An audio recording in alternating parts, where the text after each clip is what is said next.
Hello students, welcome to the first class in continuity of a function. So without wasting any time, let me define the continuity at a point. So the simple definition of a continuity of a point is a function is said to be continuous at a point x equals to a if the following thing holds. That is, if I calculate the value of the function at that point a, that must be equal to the limit x tending to a f of x. If both of this comes out to be equal, then I say that my function is continuous at that point x equals to a. Clearly, f of a is nothing but the value of the function at that point a, fine. And what is this? This is the limit of the function. And when I say limit of the function, it is involving two things. That is the left hand limit must be equal to the right hand limit, right? And from the definition of continuity, this must be equal to the value of the function. And this is the definition which I will be using throughout this video lecture. Fine with this? Now, let me to move what is the graphical meaning of a continuity. So continuity means a graph without any breaks. So this thing is very important. And mind it, when I say continuity means a graph without breaks, it means that I am talking about the domain which is given to me, right? About the domain of the function. Fine. Now, let's discuss few questions. So check the continuity of this function y equals to 2x plus 1 at the point x equals to 1. So this is the question. So in order to check the continuity, I have to apply the definition, that is limit x tending to 1, f of x must be equal to the f of a. So that is by definition, right?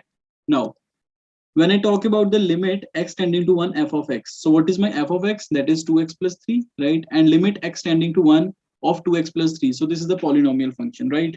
So whenever you have polynomial function, just insert 1 inside the function, right? So whenever I have to take the limit at that point, fine. Now, since this is a polynomial function and I have to calculate the limit x tending to 1, so I will just substitute the value of x equals to 1 in this function. And what do I get? I get 2 into 1 plus 3, that is a 2 plus 3, which is 5. And what is the value of the function at the point 1? So that is clearly 5. So the limit and the value of the function, they comes out to be equal to each other. And hence I can say that my function is continuous at that point x equals to 1.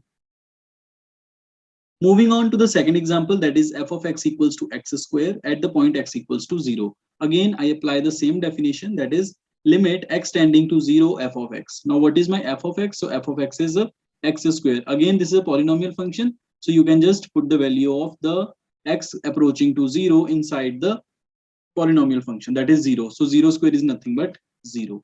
Again, what is f of 0? That is 0. Clearly, limit x tending to 0 f of x comes out to be equal to f of 0. And hence I say that my function is continuous at that point x equals to 0. Moving on to the third example, that is f of x equals to mod of x about the point x equals to 0. Students, you can easily see in the above examples, if you draw the curve of these functions, so y is equal to 2x plus 3. So this is a straight line that is passing through the point 0, 3. Fine. And you can see in the given domain, this graph is continuous. Fine, there is no break. Similarly, y equals to x square, right? So this is upward parabola. Clearly, this is continuous. There is no break. And now we discuss f of x equals to modulus of x at the point about the point x equals to 0.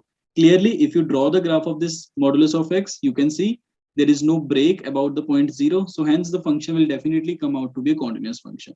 But now let me apply the mathematical definition to this. So what is my f of x? So whenever you have modulus function, you need to piecewise define the function first. So whenever my x is greater than equals to 0, so what is the function? That is a y equals to x. You can see this. And whenever my x is less than 0, so what is the function? That is y equals to minus x.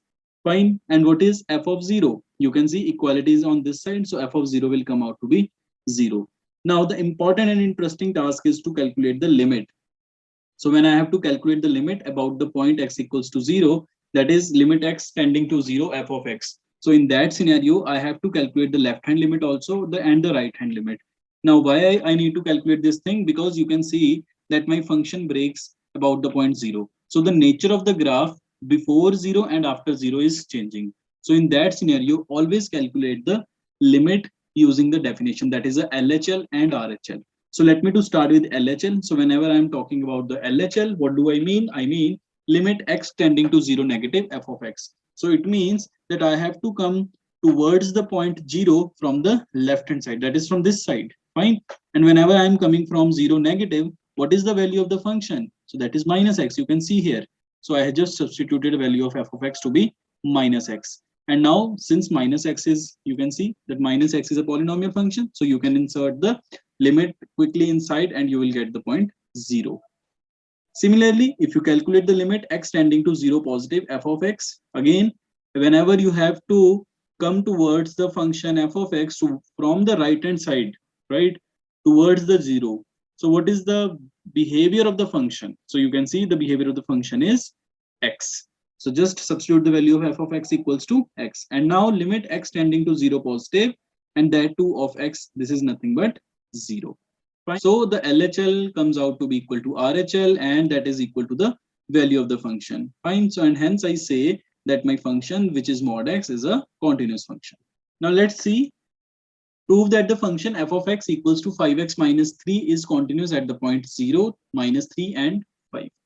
So one part I will be solving and the rest parts are up to you to solve. So the first part, that is f of x is continuous at the point 0. So apply the definition of continuity, that is limit x tending to 0, f of x must be equal to f of 0. Now what is f of x? That is 5x minus 3. So what will be f of 0? So that will be 5 into 0 minus 3. So which is nothing but minus 3. And what is the limit x tending to 0, f of x? And what is my f of x? That is 5x minus 3. Again, a polynomial function. So just calculate the limit directly. So that will come out to be minus 3. Clearly, the definition holds. So both the values come out to be equal. And hence, I say that my function f of x, which is equals to 5x minus 3, is continuous about the point x equals to 0. Moving on to the next example, that is f of x, which is piecewise defined, that f of x is either x cube plus 3 if x is not equals to 0, and it is equal to 1 if x equals to 0. And it is given that check the continuity about the point 0. So whenever I am asked to calculate the continuity about any point, so I have to just apply the definition, limit x tending to 0, f of x must be equal to f of a or f of 0, right? So what is f of 0? So clearly you can see whenever my function is having the value 0 in it, in the domain, so the output is always 1. So f of 0 is 1. But what about the limit? So limit x tending to 0, f of x. So when you are tending towards 0, you are not exactly at 0, right? Either from left or from right. Always the behavior of the function is x cube plus 3. So what is the value of the function? That is a x cube plus 3. And now you can calculate the limit x tending to 0, x cube plus 3. Again, this is a polynomial. Fine. So you can just calculate the limit directly. So this will be 0 cube plus 3, which is so that is a 3. So this side comes out to be 3, this side comes out to be 1. So clearly they are not equal. So what will be the answer? The answer will be that my function is not continuous at the point x equals to 0. Fine. And moreover, one thing which you need to note down here, that x equals to 0 is the only point of discontinuity. If you choose any other point, right? If you choose any other point, for example, if you choose any c, so let me to write it down here. So let c be any real number now, which is not equal to 0, right? Not equal to 0. So whenever I have to calculate the limit x tending to c, f of x, is it equal to f of c? So whenever my c is not equal to 0, what is the nature of the function? So that is always x cube plus 3. So in this scenario, this will come out to be c cube plus 3, right? And what is the limit in that case? So clearly c is not equal to 0. So the nature of the function is clearly x cube plus 3, right? And when you calculate the limit of x going to c or approaching towards c, again this is a polynomial, so you can just insert c cube plus 3 is equal to, that is the value of the function. Fine. And hence this function is continuous about the point c, where c was any real number. Fine. So the final answer is that this function is not continuous at the point 0, and moreover x equals to 0 is the only point of discontinuity of this function. Similarly, you can check that f of x, which is equals to 2x square minus 1 at x equals to 3, is this continuous or not? So for that, apply the definition. So what is f of 3? That is 2 into 3 square minus 1, which is 17. And similarly, if you calculate the limit of x tending towards 3, f of x, again, the function is a polynomial kind. So you can just substitute the value and you will get the answer, that is a 17. So clearly the function is a continuous at the point x equals to 3. So moving towards the next, f of x equals to x whenever my x is less than equal to 1, and f of x equals to 5 whenever my x is greater than 1. And I have to talk about the continuity at the point 0, 1 and 2. So first of all, let me to draw the graph of this function. So whenever my x is strictly greater than 1, so what is the nature of the function? The output is always 5. So you can see what is the value at 1. At 1, the answer is always 1, right? So at 1, the answer is 1. And after 1, we are having the function to be y equals to 5. But what is the nature before 1? So the nature before 1 is y equals to x. So draw a straight line passing through origin. So you can see this graphically in this given domain, the function is discontinuous. So there is a jump, right? And now let me to prove this mathematically, right? At the point 0. So at the point 0, what is f of 0? So 0 comes in this region, right? So what is f of 0? That is 0. And what is the limit extending to 0 f of x? So again, when I'm approaching towards 0 from both the sides, so the nature of the function is very clear. That is y equals to x, right? So this thing is x only. So limit x tending to 0 of x, so that is 0. So clearly the function is continuous at the point x equals to 0. Now let me to come at the point x equals to 1. So what can be said about the point x equals to 1? So you can see that before 1, if you are coming towards 1 from the left hand side, and if you are coming towards 1 from the right hand side, the nature of the function is changing. So you need to calculate the left hand limit as well as the right hand limit. So if you calculate the left hand limit, that is limit x tending to 1 negative f of x. So if you are coming towards 1 from the left hand side, so what is the nature of the function? The nature of the function is y equals to x. You can see this. So limit x tending to 1 negative, that is of x. So this will come out to be 1. And if you are approaching towards 1 from the right hand side, and if you are approaching towards the right hand from the right hand side, you can see, so what is the nature of the function? So the nature of the function is y equals to 5. So that is a behavior. And what is the limit in this case? So the limit comes out to be 5 in this case. Fine. So clearly LHL is not equal to RHL. So can I say the function is not continuous at the point x equals to 1? Yeah, right. So function is not continuous at this point. And similarly, you can see that the function comes out to be continuous at the point x equals to 2. Just apply the definition. That is, if you calculate either by applying LHL or RHL, or you can easily visualize also this thing. So that is f of 2 is 5. And when you are approaching towards 2, the value of the function is 5, right? So the nature of the function doesn't changes. So you can directly substitute the value of f of x is 5. And this comes out to be limit x tending to any number of a constant thing comes out to be a constant. So they are equal. So the function comes out to be equal to x equals to 2. Moving on to one of the interesting problems. So find the relationship between a and b so that the function defined by this, that is a piecewise defined function, that is f of x equals to ax plus 1 whenever my x is less than equal to 3, and bx plus 3 if my x is strictly greater than 3. So this function is given to me as the function is continuous at the point x equals to 3. So if we are given that the function is continuous at the point x equals to 3, so what we need to do is we need to calculate the LHL, that is the left hand limit, the right hand limit, and the value of the function. What is the left hand limit? That is the limit x tending to 3 negative f of x. And this must be equal to the limit f of x, x is tending towards 3 positive, which is further equal to f of 3. Now, one thing which you need to observe, whenever I am approaching towards 3 from the left hand side, right, from the left hand side. So what is the nature of the function? So the nature of the function is ax plus 1. Fine. So substitute the value here. And if you are approaching towards 3 from the right hand side, so what is the nature of the function? That is a bx plus 3. Fine. And what is f of 3? So you can see where does the equality come? So the equality comes in the upper part. So the value of the function comes out to be ax plus 3, and just substitute x equals to 3. So that will be 3a plus 1. Now look at the first part, that is limit x tending to 3 negative of this thing ax plus 1. So this is a polynomial. Again, you can just easily calculate the limit at this point. So that will come out to be 3a plus 1, which is equal to, again, this is a polynomial. So this will be 3b plus 3, right? And they both are equal to each other. So take b and take the constant on one side. So this will come out. That is 3a is equal to 3b plus 2. And that is what we were asked in the question. So we are asked that what is the relationship between a and b. So finally you will say that the relationship between a and b is 3a is always equal to 3b plus 2. Now, the next category of question is examine the continuity of the following function. So in this category of questions, you are not given the point about which you have to check the continuity. So whenever you are asked such question, first of all, the first step will always be to define the domain of the function. So clearly this is y equals to mx plus c. So the domain of the function is all reals. Fine with this. So, and they have asked you to check the continuity. So you will consider any arbitrary point k, right, which is any real number.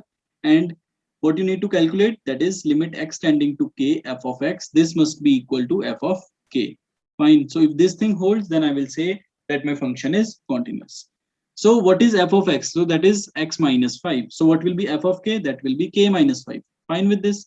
But what about the limit? Limit x tending to k f of x. So what is my f of x? That is x minus 5. Again, a polynomial function. So you can just substitute the value of x equals to k here. So that will be k minus 5.